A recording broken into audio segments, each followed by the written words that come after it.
Catherine Bernardo update. Yung congrats kay Catherine. Sa hindi nakadalo si Catherine just sa awards night. Wagi siya bilang Philippine Box Office Star. Pagganap niya si Lola Bagin. For PAFTA. Yung congrats kay Catherine. An event ni Catherine. For BPI Direct Bangko. Ang ganda pa nga ni Catherine.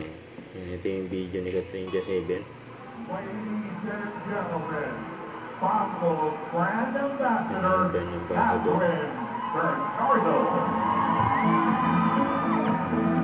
Once again, ladies and gentlemen, Bangko's brand ambassador, Catherine Bernardo.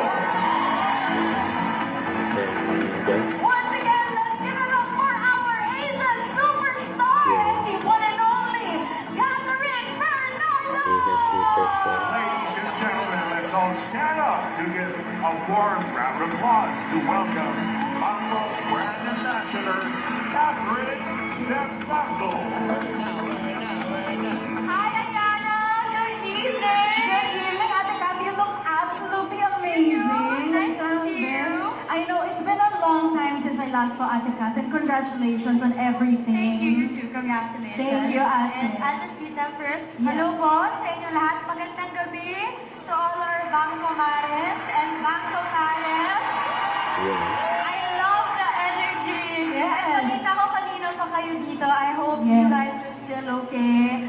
Thank you so much for having me and sana masaya ang gabi ng lahat.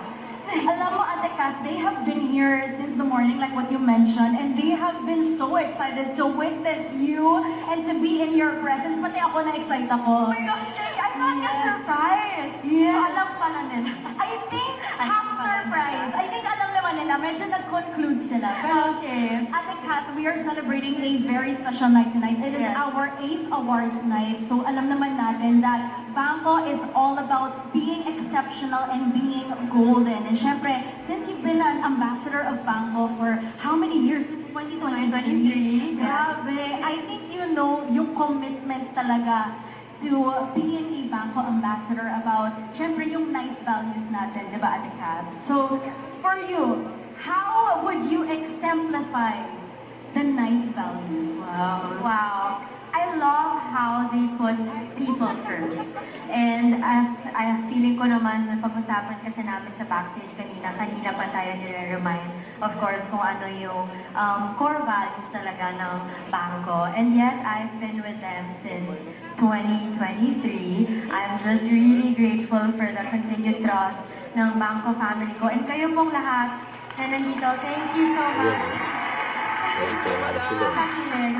And you know, masaya ako na tinutulungan nyo ang mga kapwa Pilipino natin. You know, very important yun na nararamdaman nila na, you know, they're all part of this and we want them to be successful as well. So, who wouldn't want to be part of something like that? So, lahat na nandito ngayon, you know, it's not just your job na pupunta ka everyday and then you serve the Filipinos. I love kasi yun sa Bangko because even yung mga ates natin, yung mga kuyas natin sa mga market, sa tinderas, alam mo yung kapag may pangarap ka, you just want someone to believe in you. And I think Bangko is here to support that dream, not just financially, pero nandyan sila because we want them to be heard. And I think yun yung nararamdaman ng mga Pilipino every time they go to Bangko. So thank you for the support na binibigay nyo sa mga Bangko Mares and Bangko Pares natin. Tayo yung nagiging way nila to have a better future. So, good job to all of us sa inyong lahat. Don't forget to subscribe, click the notification bell for more updates. This is with Short Reaction Vlog. Stay tuned for more videos. See ya!